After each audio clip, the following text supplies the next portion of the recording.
Alhamdulillah. Wassalatu wassalamu ala Rasulillah Muhammad ibn Abdillah wa ala alihi wa sahbihi wa man walah.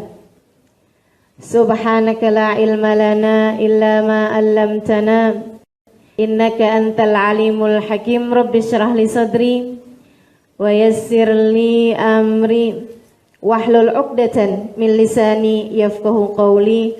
Amma ba'du. Alhamdulillah, berbahagia rasanya pada hari ini kita bersama-sama dikumpulkan oleh Allah Subhanahu wa taala di majelis yang mulia ini. Mudah-mudahan tidak ada langkah kecuali menjadi awal kebaikan-kebaikan kita insyaallah. Saudari-saudariku sekalian yang saya muliakan, temanya adalah muslimah jangan menyerah. Kenapa begitu? Kenapa saya ambil tema ini? Karena dalam kehidupan kita ini ada begitu banyak hal-hal yang dapat membuat kita jatuh, yang dapat membuat kita turun, yang dapat membuat kita terpelosok, yang dapat membuat kita bahkan terjelembab, jatuh ke dasar yang sangat dalam. Akan tetapi jangan pernah menyerah. Selagi hayat masih dikandung badan, selagi ruh masih bersemayam dalam dirimu, masih akan selalu ada kesempatan demi kesempatan perbaiki diri. Masih akan selalu ada tarikan-tarikan, masih akan selalu ada uluran-uluran tangan Allah Subhanahu wa taala menarikmu dari segala keadaan yang tidak menyenangkan, dibimbingnya engkau menuju kepada kebahagiaan insyaallah. Amin ya rabbal alamin. Saudaraku sekalian yang saya muliakan, kita hidup di atas muka bumi ini seperti gandum. Tahu gandum tak? Gandum itu bertumbuh dari dimasukkan oleh petani, bertumbuh naik. Akan tetapi ketika ia masih tumbuh begitu, tidak dapat dirasakan kemanfaatannya. Terus tumbuh sampai besar sampai matang. Apakah kalau sudah matang dapat manfaatnya? Belum. Apakah kalau sudah matang bisa dinikmati? Belum. Saudariku sekalian yang saya muliakan, kita pun demikian. Berjalan menuju kepada Allah Subhanahu wa taala di kehidupan dunia ini, bertumbuh secara fisik kita, secara akal kita, secara keimanan kita.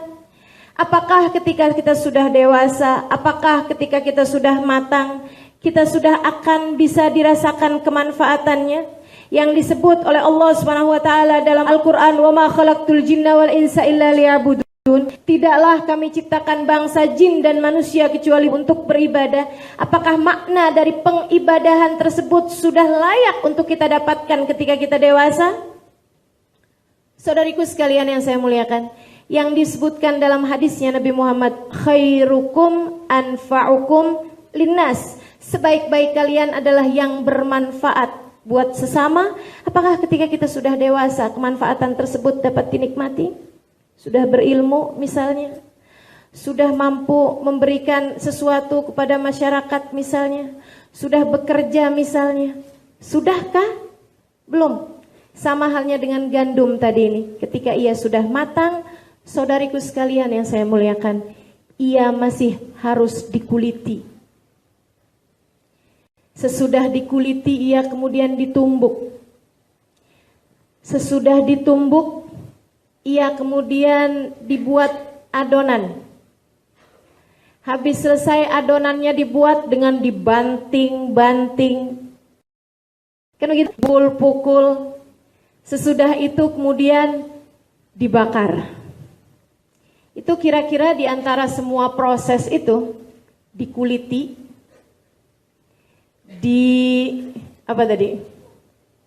dipukul, dibanting, dibuat adonan, dihaluskan terlebih dahulu ya. Kemudian dibakar. Dari dikuliti, dihaluskan, dilumatkan, dihancurkan. kemudian dipukul, dibuat adonan, kemudian dibakar, mana yang kira-kira enak menurutmu? Jika engkau menjadi gandum, kira-kira ada yang enak tak dari keempat proses tersebut? Dikuliti, ya Allah. Kemudian dihancurkan pula, ditumbuk pula, ya Allah. Kemudian sesudah itu dibanting-banting pula, ya Allah. Kemudian sesudah itu dibakar pula, dipanggang di atas api. Kalau tidak mau menjadi yang seperti itu, kamu hanya akan menjadi gandum, tidak akan pernah menjadi roti. Maka di kehidupan dunia ini, semua kesulitan yang kau hadapi adalah jenis dari pengulitan, penghancuran, pemukulan, kemudian pembakaran. Tidak akan pernah ada seorang muslim pun yang kemudian tidak melewati proses-proses yang seperti itu. Allah berfirman dalam Al-Quran, A'udzubillahi minasyaitonirrajim. Afahasiban nas an yutraku an yaqulu rabbunallah walam yuftanu an yaqulu amanna walam yuftanu. Kata Allah Subhanahu wa taala, apakah manusia menyangka bahwasanya dia akan berkata, ya Allah kami beriman, ya Allah kami beriman, dan dia tidak diuji? Tidak akan, kata Allah. Ketika kamu berkata, kami beriman ya Allah, Tuhan kami adalah Engkau ya Allah, maka kata Allah, bersiaplah, aku akan menjadikanmu sebuah roti. Aku akan menjadikanmu sebuah roti. Sehingga manisnya keimanan tersebut akan terasa olehmu dan juga orang-orang di sekelilingmu. Hingga engkau akan aku jadikan sebagai hamba-hamba pilihanku. Saudariku sekalian yang saya muliakan, semakin berat ujiannya, semakin berat cobaannya, semakin berat cabarannya, maka akan semakin tinggi pula lah nilai yang akan dihasilkan untuk kebahagiaan hidupmu dunia dan akhirat, untuk kemanfaatanmu di dunia, hingga kemudian kesenangan dan keindahan tertinggi yang akan kau berikan kelak di dalam surganya Allah. Sampaikan kepada saya, adakah seorang nabi yang tidak diuji? Dan milih ujian yang seperti apa engkau kira-kiranya? Ayo nih, saya tanyain, ada tak yang mau menjadi seperti Nabi Ayub? Nabi Ayub, ada yang tertarik? Dikasih sakit, dikasih anaknya semua meninggal, istrinya semua meninggalkan, miskinan sampai gak punya apa-apa. Berakhir dengan kesakitan Nabi Ayub sampai dengan beliau tidak dapat pergi kemana-mana. Diasingkan kaumnya di dalam sebuah tempat. Tidak ada yang datang kepadanya kecuali seorang istri yang tetap setia padanya bersama segala keadaan-keadaannya. Saudaraku sekalian yang saya muliakan, ini dia kisah nih ya. Kalau kita baca kisahnya Nabi Ayub, kira-kira kita jadi yang mana selama ini? Nabi Ayubnya, istrinya yang tetap setia, atau istrinya yang meninggalkan dia, atau bahkan kaum yang durhaka kepadanya? Nah, untuk terlalu berat. Oke, baik, mau jadi Nabi Yusuf aja, cakep loh, Nabi Yusuf. Tapi ya Allah, cakep rupa, tidak cakep nasibnya, kalau boleh dibilang seperti itu. Saudaraku sekalian, kecil-kecilan sudah dibuli. Sejak zaman kecil beliau sudah dibuli. Saudaranya semua benci kepadanya, mengatakan, la Yusuf akhu ahabbu ilaina min abina wa nahnu usbah. Nih Yusuf sama saudaranya Benyamin lebih disayang sama bapak kita daripada kita semua, padahal kita banyak jumlahnya.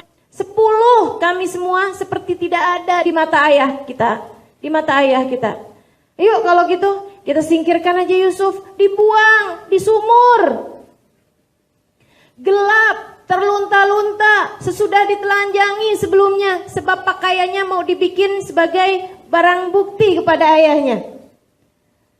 Akalahu dhi'b, kata mereka. Yusuf dimakan sama serigala. Mereka bawa sawwalat bihi bidamin kadhib. Mereka bawa kepada ayahnya baju Nabi Yusuf yang telah dilumuri dengan darah bohong. Maksudnya bukan darahnya Nabi Yusuf. Ayahnya pun ketika lihat tahu juga, bukan tes DNA, sehingga kemudian tahu bahwa itu darahnya bukan Nabi Yusuf. Akan tetapi ayahnya faham, mana ada serigala makan Yusuf tanpa membuat tubuhnya, tanpa membuat bajunya terkoyak. Bal sawwadat lakum amra fasabrun jamil. Ini kalian udah buat-buat nih perkara. Saya tahu itu, tapi sabar lebih baik, kata ayahnya. Saudaraku sekalian yang saya muliakan, penjara, habis di penjara dijual. Anak Nabi dijual kemudian. Ini dari jenis pengkulitan tadi nih. Dari jenis penghancuran, penumbukan tadi ini yang saya sampaikan sebagai proses untuk menjadikan roti. Saudariku sekalian, sampai kemudian Nabi Yusuf dibeli oleh Imra'atul Aziz, sampai kemudian difitnah, sampai kemudian menjadi semacam barang dagangan. Diajak untuk berzina, Nabi Yusuf tidak mau, kemudian fitnahan terjadi di luar sana. Orang-orang bilang, ih istrinya Al-Aziz ya genitnya luar biasa.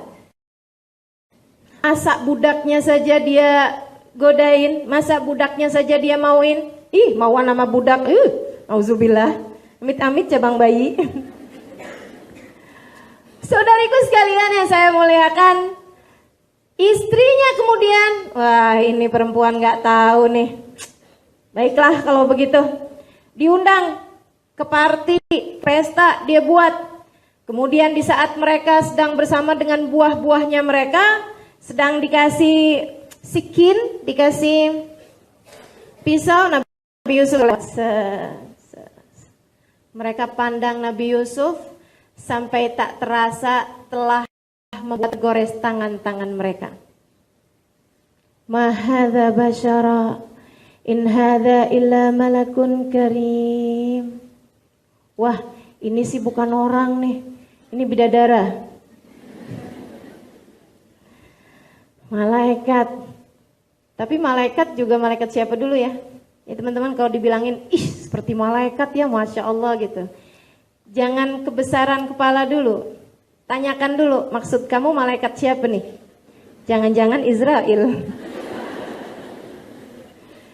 Saudariku sekalian yang saya muliakan, Nabi Yusuf. Kemudian sesudah itu Nabi Yusuf bilang, ya Allah kayaknya susah jadi orang ganteng. Ujiannya besar jadi orang cakep, penjarakan saja saya ya Allah. Nabi Yusuf kemudian dipenjara lebih dari 10 tahun. Saudari-saudariku sekalian, jenis dari pembakaran yang dilakukan oleh Allah Subhanahu wa taala untuk menjadikan Nabi Yusuf menjadi sebuah roti yang enak dinikmati siapapun. Siapa mau dapat ujian yang kayak gimana kita? Semuanya sudah pernah. Asia, suaminya Fir'aun.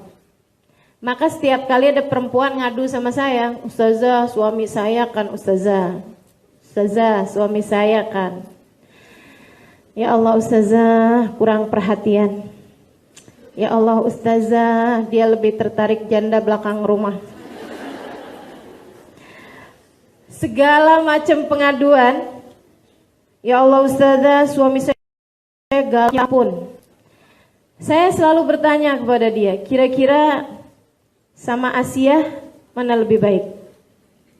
Alhamdulillah seapa-apanya suami kita nggak Fir'aun amat. Ayo ya ini, subhanallah luar biasa benar. Ujian pastinya akan selalu datang dalam kehidupanmu, saudari-saudariku sekalian yang saya muliakan. Mau sakitkah itu, atau yang seperti baginda kita Nabi besar Muhammad alaihi wasallam, ditinggal orang yang ia cinta. Terbayang, Nabi Muhammad tuh meninggal dunia nggak tua-tua amat. Nabi itu meninggal dunia 63 tahun. Namun siapa yang beliau miliki ketika beliau meninggal dunia itu? Ibundanya sudah meninggal dari sebelum ia kenal sungguh-sungguh dengannya. Ayahnya bahkan ketika ia berada dalam rahim ibunya punya anak tujuhnya meninggal sebelum beliau meninggal. Hanya satu aja yang tersisa ketika beliau meninggal, yaitu Sayyidah Fatimah Zahra. Yang lain semuanya sudah meninggal duluan. Istrinya tercinta Sayyidah Khadijah sudah meninggal. Pamannya meninggal, kakeknya semasa kecil sudah meninggal. Subhanallah, begitu berat ujian yang dijalani oleh baginda kita Nabi besar Muhammad alaihi salam. Sakiti, diasingkan, dilukai, dipukul, diusir, dilempar dengan batu. Lagi yang belum. Adakah seseorang di antara kita pernah dilempar dengan batu? Terlempar mungkin. Maksudnya aja gitu ya, ada orang waktu lagi lempar jumroh. Ada yang kepalanya terantuk. Itu sepertinya orang Indonesia. Rambutmu terkena. Karena orang Indonesia itu kalau lagi lempar jumroh, biasanya makanya mau melempar setan. Jadi dengan setengah dendam. Saudariku sekalian yang saya muliakan, semua orang diuji, semua orang susah hidupnya. Mau jadi seperti apa engkau jika kemudian ingin hidupmu itu tidak mendapatkan ujian, tidak mendapatkan kesulitan. Saudariku sekalian yang saya muliakan, tidak jadi masalah datangnya ujian tersebut. Tidak akan membuatmu menjadi hina datangnya ujian-ujian tersebut. Masalahnya adalah bahwa jangan pernah menyerah. Sebab itu adalah cara Allah untuk menaikkanmu. Itu adalah cara Allah untuk menguatkanmu.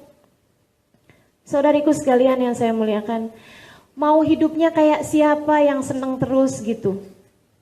Fir'aun itu sepanjang hidup tidak pernah sakit.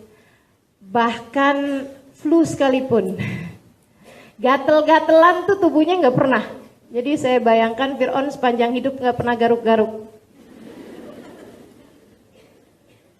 Mau jadi seperti dia? Tidak, tentu saja.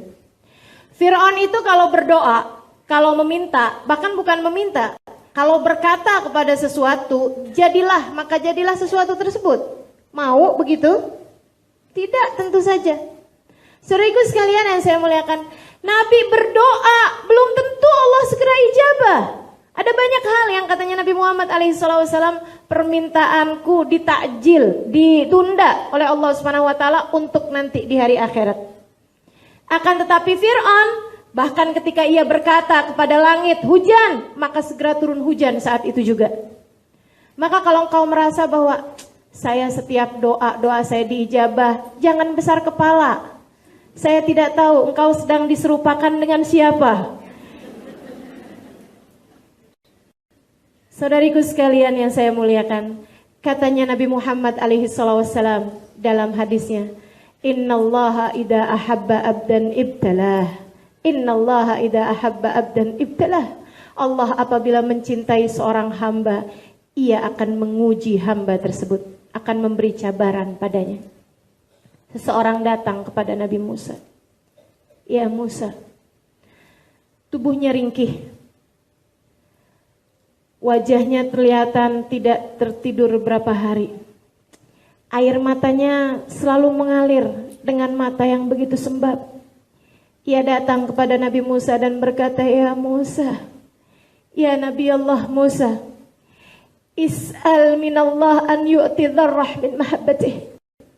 Wahai Nabi Musa, engkau dapat berbincang dengan Allah, sampaikan kepada Allah untuk membagi kepadaku setitik debu cinta kepadaku ini. Untuk membagi kepadaku setitik debu cintanya. Kata Nabi Musa, baiklah, aku akan memintanya kepada Allah. Saat Nabi Musa berbincang dengan Allah Subhanahu wa taala, Nabi Musa kemudian menyampaikan pesan tersebut.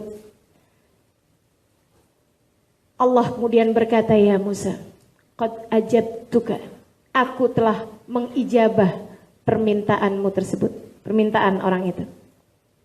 Nabi Musa pun pulang ke tempat ibadah, yaitu sebuah gua yang dimana orang tersebut selalu beribadah di dalamnya. Saat ia masuk, ia melihat tetesan darah. Saat ia masuk lagi ke mulut gua, ia melihat ada beberapa daging yang terkoyak. Saat ia masuk lagi, ia mendapati di tempat ibadah orang tersebut sudah tinggal tersisa tulang belulang orang itu dengan percakan-percakan darah yang bersimbah di mana-mana. Tubuhnya telah dikoyak-koyak oleh serigala. Nabi Musa dengan menangis keluar dari gua tersebut. Ia berkata, ya Allah, aku baru saja hendak mengabari kepadanya kabar gembira bahwa engkau mencintainya. Akan tetapi saya dapati engkau berlaku seperti itu kepadanya, ya Allah. Allah kemudian menjawab, ya Musa, hakadha fa'altu bi ahbabi. Ya Musa, hakadha fa'altu bi ahbabi. Wahai Musa, tidak tahukah engkau demikianlah aku berbuat kepada hamba-hamba yang aku cinta.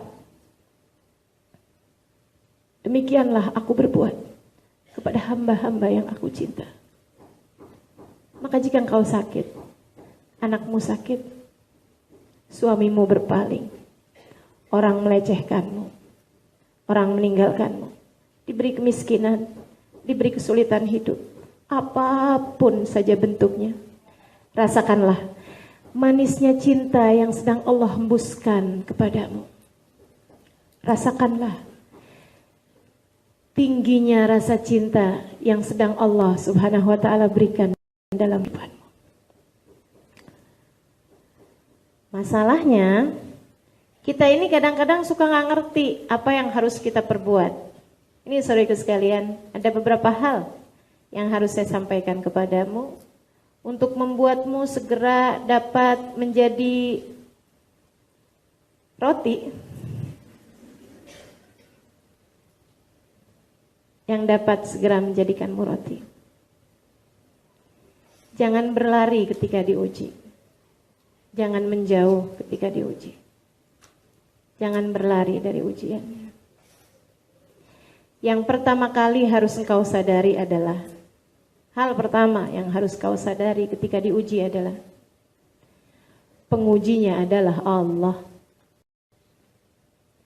Tidak ada apapun terjadi kecuali dengan izin Allah. Saudariku sekalian, pengujinya adalah Allah. Pengujinya adalah Allah.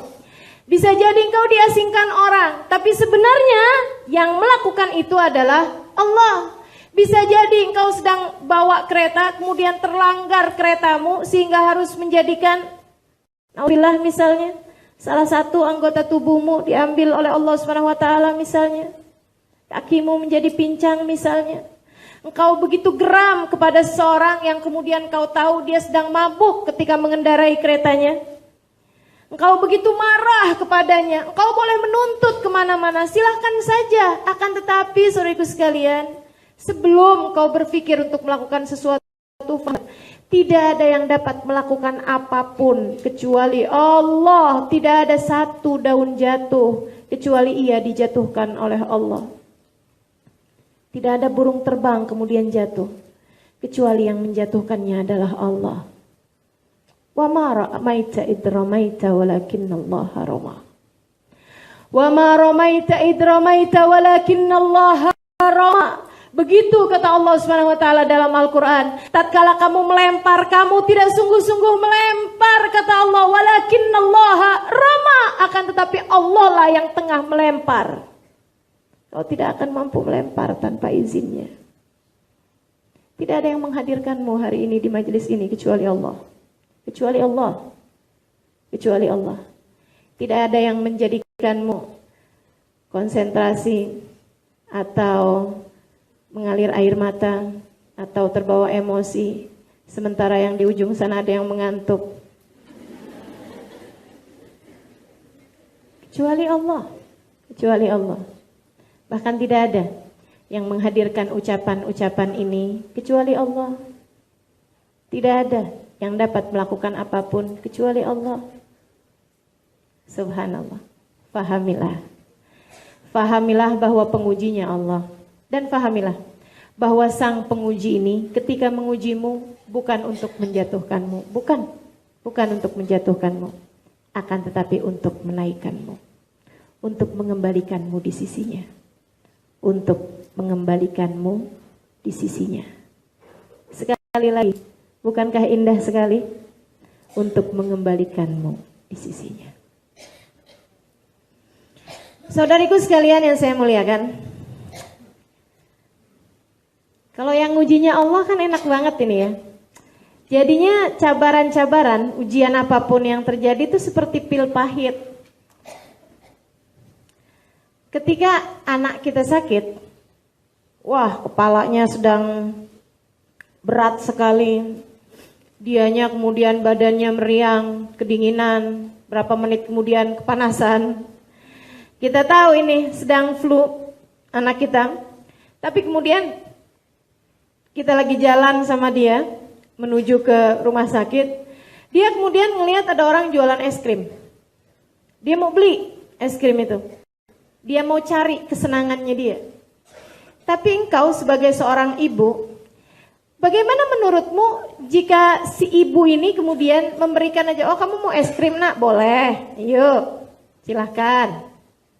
Bagaimana menurutmu? Sayang atau tak sayang? Tak sayang. Ibu yang sayang kepada anaknya akan melarangnya dari es krim untuk kemudian jangan nak, jangan.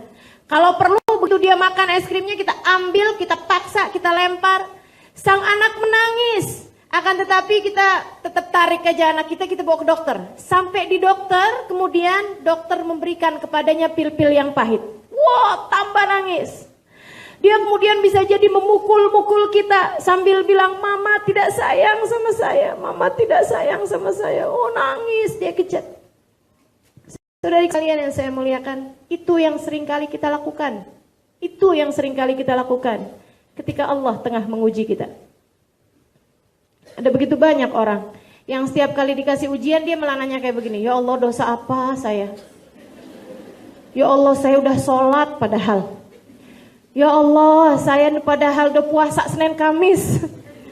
Kenapa nih suami saya nih masih berpaling hati juga dari saya?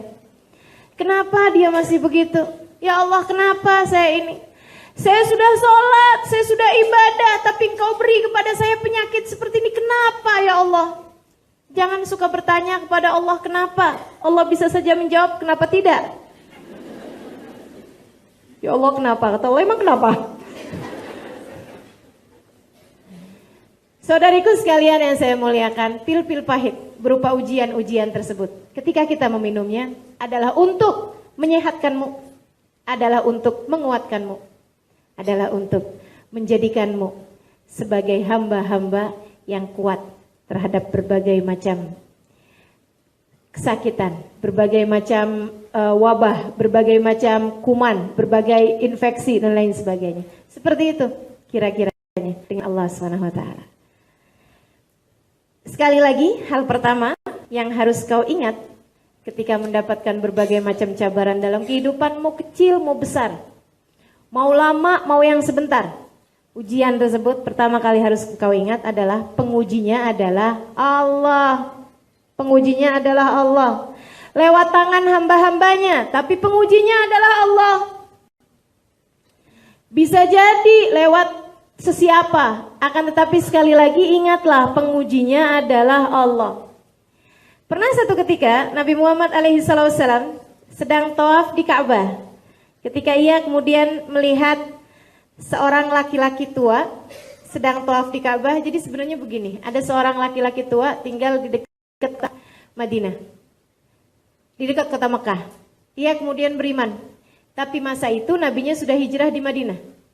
Jadi akhirnya dia pun kemudian menahan rindu setiap waktu pada Nabi Muhammad sampai ia dengar Nabi datang untuk haji wada ke kota Mekah. Ia pun kemudian datang juga ke sana, datang ke Mekah itu ya. Ketika ia datang ke Mekah, berapa hari waktu awal langsung datang ke Mekah, dia segera tawaf. Di tengah-tengah dia tawaf, dia kemudian merasakan indahnya kasih Allah SWT ia pun bergumam, "Ya Karim." Di belakang Nabi Muhammad menyaut, tapi dia nggak tahu bahwa itu Nabi Muhammad. "Ya Karim." Dia jalan lagi, dia toleh.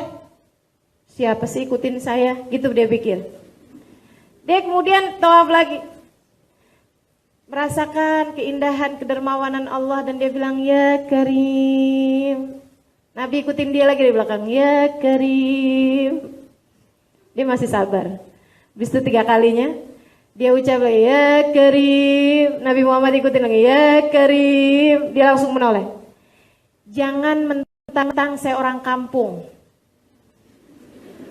Saya orang datang dari Badui sana. Karena saya terlihat orang bodoh, kemudian setiap kali saya mengucapkan suatu kamu ikutin. Andai tidak karena bagusnya rupamu dan indahnya wajahmu itu, aku pasti sudah akan mengadukanmu kepada Nabiku Muhammad. Nabi senyum. Kemudian dia bilang, katanya Nabi Muhammad alaihissalam, "Awala ya'rif nabiyak ya Syekh." Pak, Bapak emang gak pernah lihat Nabi Muhammad? Dia bilang, "Inilah ma'arif, inilah marah." Saya memang betul belum pernah ketemu sama Nabi Muhammad, tapi saya sepenuh cinta kepadanya.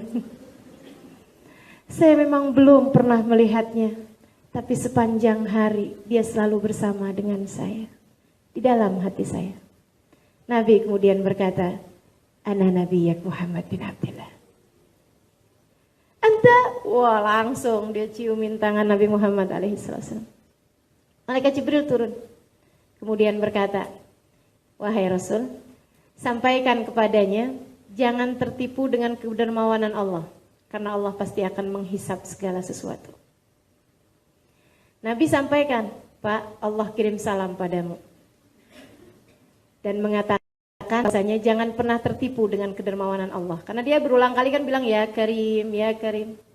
Allah pasti akan menghisapmu atas segala sesuatu kenikmatan yang Allah berikan padanya. Dan dia berkata, "Jadi Allah mau memperhitungkan saya, wahai Rasulullah?" "Iya." "Oh, kalau gitu, saya juga mau memperhitungkan Allah.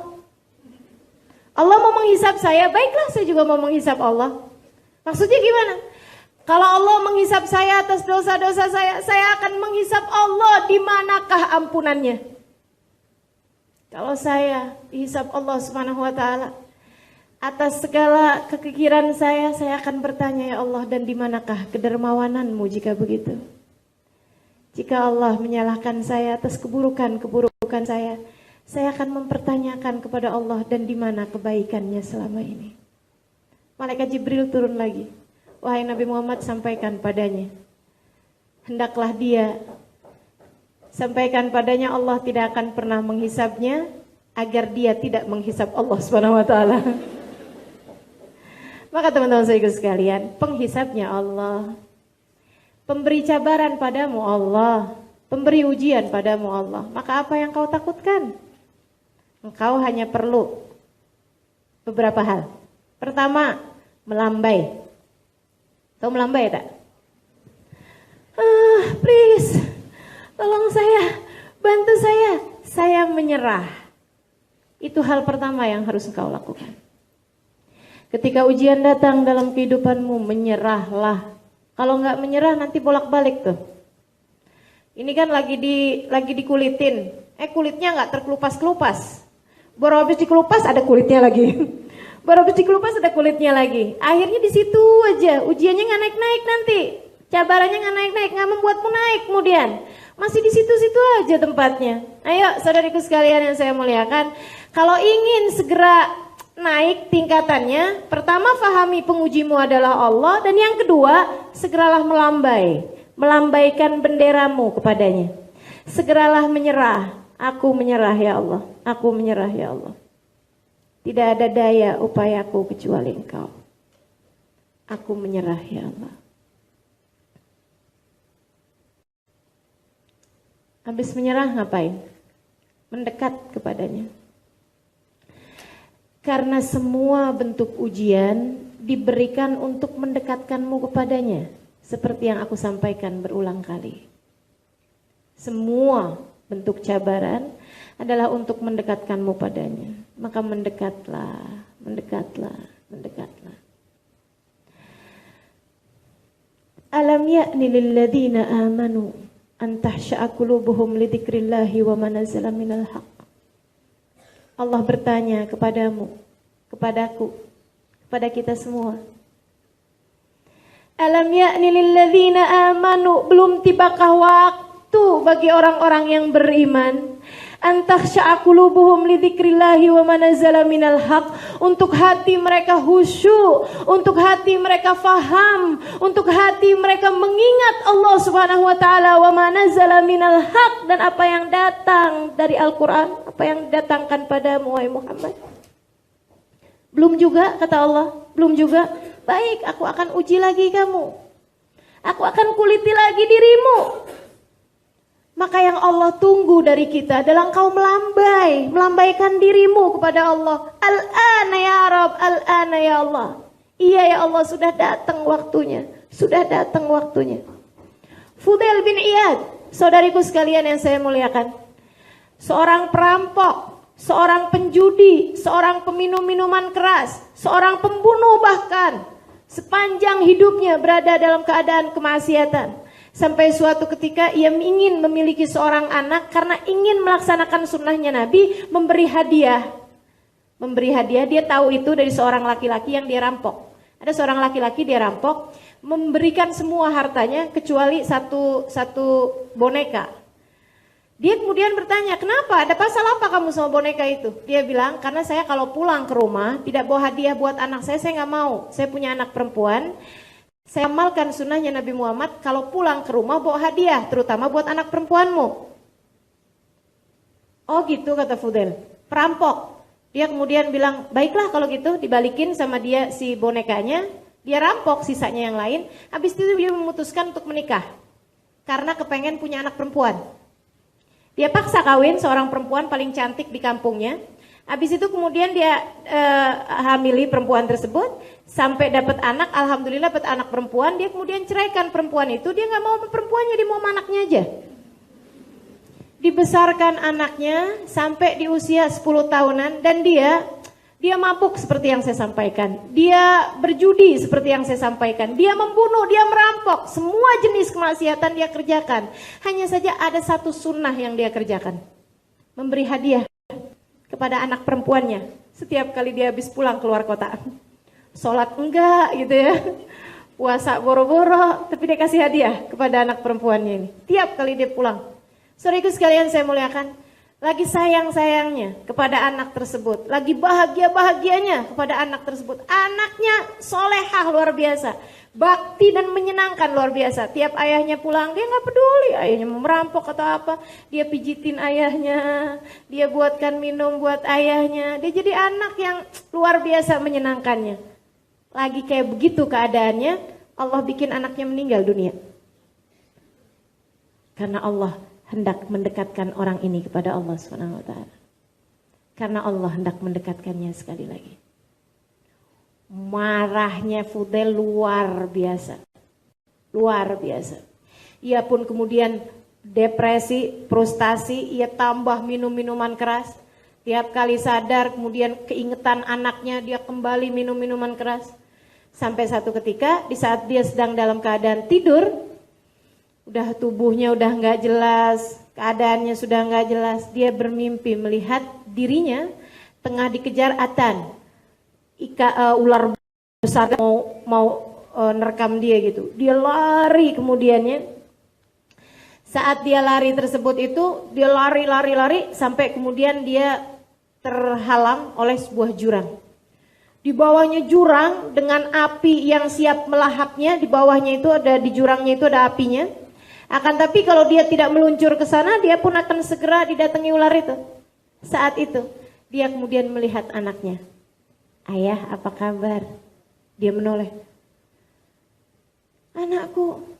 Dia bilang, ya ayah jangan gitu ya. Ayah tahu tak siapa yang kejar ayah? Dia bilang, siapa itu? Itu adalah dosa-dosa ayah. Ayah tahu tak itu apa? Apa itu? Itu api neraka. Ayah jika tidak segera membebaskan diri dari kejaran, dari dosa-dosa ayah, maka ayah akan terjerumus ke sana. Dan saya nggak mau ya. Ayah tahu tak? Saya ada baca dalam Al-Quran firman Allah SWT. Alam ya'ni lilladzina amanu an tahsha'a qulubuhum lidzikrillahi wa ma nazzala minal haqq. Belum tibakah waktu bagi orang yang beriman untuk kembali hatinya kepada Allah Subhanahu wa taala, hatinya dengan apa yang diturunkan dari Al-Quran. Belum tibakah waktu bagimu ayah untuk kembali kepada Allah. Ayahnya kemudian terkejut, dia kemudian terbangun, dan di saat bangunnya tersebut dia mendengar suara lantunan ayat yang sama dibaca oleh tetangganya dengan suara yang sangat merdu. Alam ya'ni lilladzina amanu an tasha'a qulubuhum lidzikrillahi wa ma nazzala minal haqq. Dan Fudel merasa hatinya sedang ditampar-tampar. Fudel merasa sepertinya ini adalah saatnya untuk segera kembali kepada Allah Subhanahu wa taala. Ia pun kemudian segera berdiri, ia menuju kamar mandi seraya mengatakan, Al-ana ya Rabb, Al-ana ya Allah. Iya ya Allah, telah datang waktunya. Iya ya Allah, sekarang juga ya Allah. Enggak kapan-kapan, sekarang juga ya Allah. Saya sudah akan memulainya, sekarang juga. Aku akan segera kembali padamu. Saudariku sekalian, itu yang kita perlukan. Di saat ujian-ujian, cabaran dalam kehidupan datang, kembalilah kepada Allah. Mendekatlah kepadanya. Lambaikan tanganmu kepadanya. Sekarang ya Allah, sekarang ya Allah. Tidak entar-entar, sekarang juga ya Allah. Saatku untuk kembali padamu. Mendekatlah kepadanya. Mendekatlah. Cari di antara syariat agama Allah mana yang masih kamu langgar, tinggalkan. Cari di antara semua ajaran agama Allah SWT, mana yang belum terlaksana, laksanakan. Oh, mungkin menutup auratmu belum bagus. Oh, mungkin sikapmu terhadap suami belum rapi. Oh, mungkin ada hal-hal yang masih Allah tidak suka dalam diri saya. Perbaiki itu kemudian. Perbaiki itu. Mendekat kepada Allah Subhanahu wa taala, kemudian perbaiki diri. Introspeksi. Introspeksi diri. Saudariku sekalian yang saya muliakan, introspeksi, perbaiki dirimu. Saya jadi ingat ada seorang sahabat ini ya, dalam rangka introspeksi diri nih. Saya ada punya teman di Jakarta sana. Waktu dia menikah agak belakangan, menikahnya udah hampir dalam 40 tahun baru menikah. Dia menikah aja, kita teman-temannya, saya dengan beberapa kawan mikir gitu, ya Allah, itu kira-kira bisa punya anak tak ya? Usianya udah hampir 40 tahun. Sangat solehah perempuan ini, baik gitu ya orangnya. Habis menikah, memang sempat beberapa bulan nggak punya anak, belum hamil gitu. Sampai setahun lebih, dia kemudian hamil. Wah, bahagianya luar biasa dia, semasa hamil itu. Akhirnya kemudian lahir anak, laki-laki. Satu hari, anaknya ini lagi umur-umur 10 bulan gitu ya. Udah lagi lucu-lucunya tuh anak. Bapaknya atau suami dia nih sayangnya sama anak tersebut luar biasa. Dianya kegilaan. Itu dua orang sedang terfitnah dengan anaknya. Lagi sayang-sayangnya. Hatinya udah kayaknya kemana-mana anaknya gitu. Satu hari ayah pulang kerja lagi main-main sama anaknya. Dia naikin anaknya, turunin anaknya di atas tempat tidur.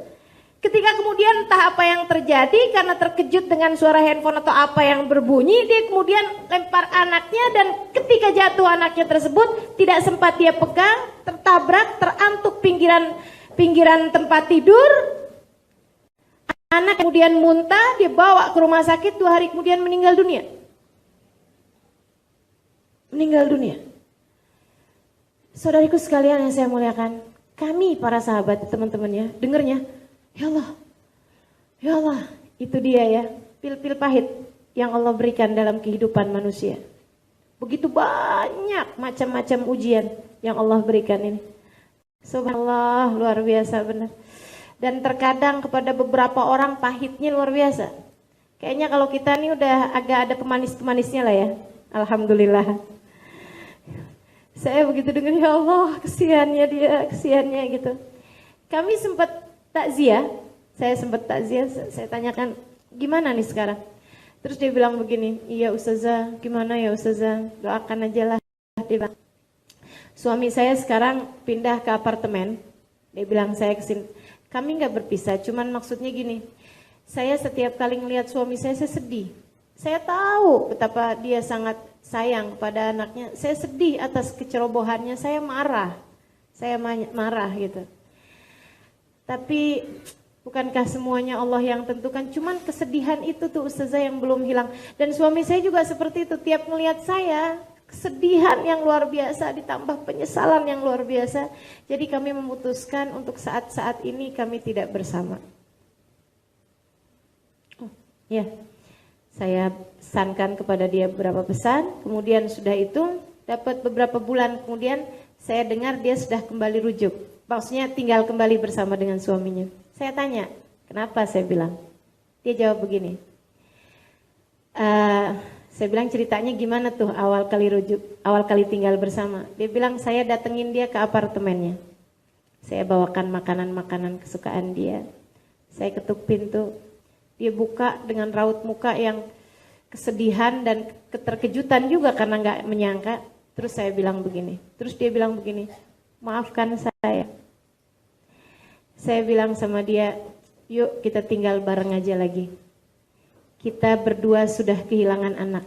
Saya tidak mau lagi kehilangan orang yang saya cintai yang lainnya selain daripada anak kita itu. Duanya kemudian berpelukan lama dan kemudian tinggal bersama-sama lagi. Dia bilang, saya tahu Ustazah, dia orang yang sangat baik hatinya. Dan kan Ustazah yang ngajarin, tidak ada sesuatu terjadi kecuali dengan izin Allah. Allah sudah menentukan segala sesuatunya. Biarkan, kami memang kehilangan anak. Mau kami tangisin, mau kami apain juga yang meninggal tidak akan kembali lagi. Maka ya sudahlah, kami serahkan ia kepada Allah. Barangkali di sisi Allah dia jauh lebih bahagia. Dan kami pun tidak ingin kehilangan kebahagiaan kami berdua. Keduanya kemudian bersama-sama dan saya bantu dengan doa terhadap orang tua. Allah gantikan ia dengan yang lebih baik daripada anaknya yang meninggal dunia tersebut. Subhanallah, kabarnya malahan nggak ada rencana apa-apa, tahu-tahu hamil. Di usia yang 40 itu ya, udah hampir 45-an barangkali.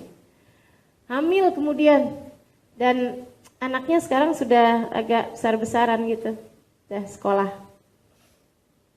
Ternyata saya sudah tua. Saudaraku sekalian yang saya muliakan, introspeksi diri, mendekat pada Allah Subhanahu wa taala. Maafkan. Tidak ada yang ingin melakukan sesuatu yang buruk, dan kalaupun ada seseorang melakukan sesuatu yang buruk, tidak ada sesuatu terjadi kecuali dengan izin Allah. Kepadamu ia adalah pil-pil pahit yang kau harus meminumnya untuk menyehatkan dirimu, insya Allah. Hal terakhir yang akan saya sampaikan kepadamu adalah untuk dua lagi ya. Hal yang berikutnya yang saya ingin sampaikan padamu adalah husnuzon. Berbaik sangka. Selalulah berbaik sangka pada Allah Subhanahu wa taala. Jangan menyerah. Allah masih akan membuka untukmu pintu-pintunya. Saudaraku sekalian, jangan menyerah. Allah masih akan selalu membuka untukmu pintu-pintunya. Apapun dari cabaran dalam kehidupanmu, sulitan yang ada dalam kehidupanmu, jangan pernah menyerah. Sebab Allah masih akan membukakan untukmu pintu-pintunya. Yang terakhir, titipkan segala sesuatu kepada Allah. Titipkan kepada Allah. Hasbunallah wa ni'mal wakil. Ni'mal wa ni'mal nasir. Allah itu teman-teman saudaraku sekalian, saya titipin jemuran aja dijaga kok sama Allah. Saya pernah satu ketika semasa di Hadramut, saya sebagai anak kos, anak tinggal sendiri, kebanyakan memang seperti ini ya, pemalas. Baju kalau belum semua kotor belum dicuci. Jadi satu hari baju saya semua udah kotor, kemudian saya cuci lah baju tersebut itu. Saya kemudian berangkat pergi ngaji, pergi majelis. Semasa saya berangkat pergi majelis, sebelum saya berangkat pergi majelis, semasa saya sedang menjemur pakaian saya lihat ada angin besarnya luar biasa. Dari angin kalau di negeri Arab tuh suka kelihatan. Badai-badai itu suka kelihatan tuh. Wah, ini akan badai besar nih gitu. Jadi saya begitu lihatnya kemudian yang wah, ini bakalan ada angin besar nih kelihatannya nih. Saya bingung karena kalau misalnya saya turunkan jemuran itu, saya pulang nanti tak punya baju bersih. Kalau misalnya saya biarkan terjemur dengan kemungkinan angin membawanya terbang, ya Allah, itu terbangnya bisa tidak hanya ke bawah begitu ya, tidak hanya jatuh ke bawah-bawahnya, bisa pergi ke rumah tetangga 10 rumah. Dan kebayang kalau orang seorang laki-laki jalan kemudian ada apa ini? Waduh, kalau kena pakaian dalam kan saya malu. Apa yang saya lakukan kemudian, dan saya tidak punya penjepit baju semasa itu. Saya pun kemudian teringat suatu, ya udah bismillah lah. Belum mana saya mau hadir majelis juga gitu. Saya khawatir terlambat. Jadi akhirnya saya pegangin semua baju itu satu-satu dengan saya bilang, istaudatukallah. Saya titipkan kamu sama Allah, saya titipkan kamu sama Allah, saya titipkan kamu sama Allah. Saya pun kemudian berangkat pergi ke majelis.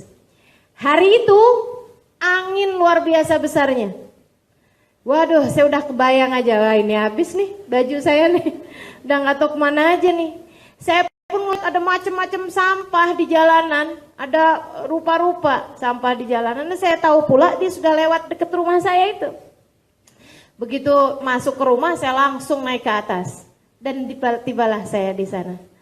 Dengan penuh rasa syukur, saya melihat semua baju saya tidak ada yang bergerak dari tempatnya. Ya Allah, saya bilang ya Allah makasih. Engkau telah menjaga baju-baju saya, jemuran saya. Saudaraku sekalian, jika dititipin jemuran aja, dia jaga dengan sedemikian indahnya.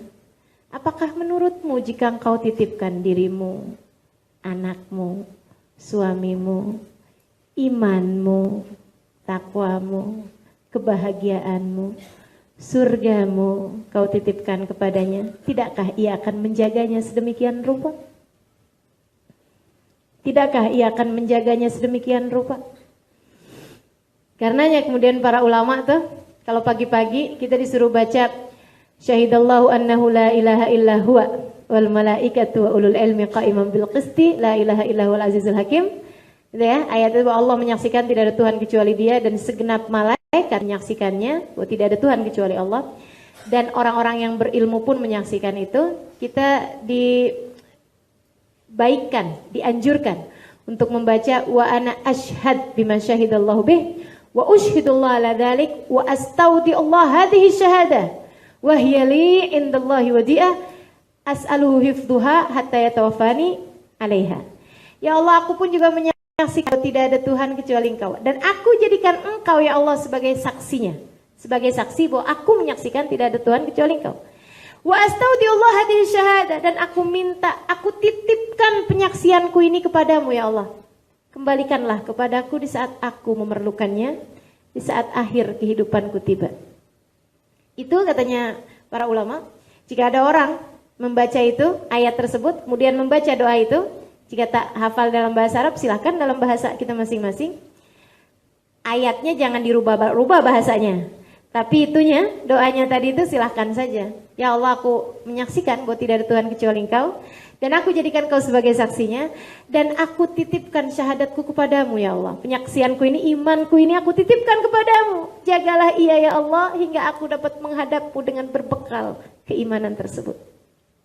Kembalikan kepadaku di saat aku memerlukannya.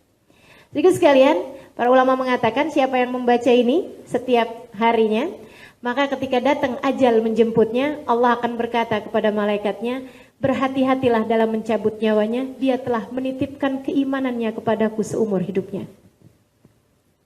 Berhati-hatilah dalam mencabut nyawanya, ringankan pencabutan nyawanya, dan pastikan tidak ada kalimat terakhir keluar dari lisannya kecuali kalimat la ilaha illallah. Bismillah, insya Allah kita akan menjadi muslimah-muslimah yang tidak akan menyerah. Kita akan menjadi muslimah-muslimah yang terus mendekat kepada Allah Subhanahu wa taala hingga saat kita menghadapnya dalam keadaan penuh keimanan insyaallah. Dalam keadaan penuh cinta insyaallah, dalam keadaan menaiki tangga yang tertinggi dari dicintai oleh Allah Subhanahu wa taala. Hingga hari itu kita akan mendengarnya berbisik di telinga kita, ya ayyatuhan nafsul mutmainnah, irji'i ila rabbiki radiyatan mardiyah, fadkhuli fi ibadi wadkhuli jannati. Wahai pemilik jiwa yang tenang, kembalilah engkau kepada Tuhanmu. Ia telah ridho padamu dan engkau pun ridho padanya. Masuklah ke dalam golongan hamba-hambaku, masuklah ke dalam surgaku. Rabbana taqabbal minna innaka antas samiul alim, tub alaina innaka antat tawwabur rahim. Dawam fi subhanakallahumma tahiyatum fiha salam. Akhiru da'wana anil hamdulillahirabbil alamin. Mudah-mudahan bermanfaat, kurang lebihnya mohon maaf. Wal afu minkum. Wassalamualaikum warahmatullahi wabarakatuh.